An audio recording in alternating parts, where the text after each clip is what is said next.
ሄሌኒ ፍቅር ወይ የት ሆነ ነው? ስራ ሆኜ ነው። እሺ ትንሽ አመሻለሁ። እሺ ቻው። እሺ ቻው። ዛሬ አመሻለሁ አይመጣም። በቃ እንለቀቅ። ምን አለች? እቤት ብቻዋን ናት። እንደማልመጣ ስለነገርኳት አሁን እጂ ሰርፕራይዝ ላድርጋት። በቃ እደውልልሻለሁ። ሰርፕራይዝ። መልካም እድል ወንድሜ። እሺ አሜን አሜን። ወደሽና አላወቅሽ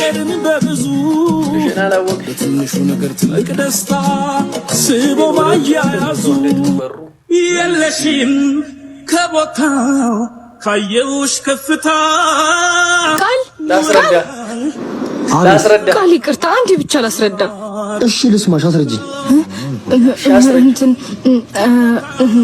በቃሽ። መልስ ሳይኖርሽ ለማስረዳት አትምጪ። እሺ በቃ ይቅርታ። በይቅርታ ብቻ የሚፈታ ይመስልሻል? እንደ ጉዳዩ አውቃለሁ። በቃ እሺ ይቅርታ። ይኸውልሽ ሰውን አይጎዳም። እሺ ከሰው ብዙ መጠበቅ ነው ትልቁ ጉዳት። እሺ እኔ እኮ ግርም የሚለኝ እኔ እኮ ሴቶች ምንድነው አሁን ምንድነው የምታስረጁ?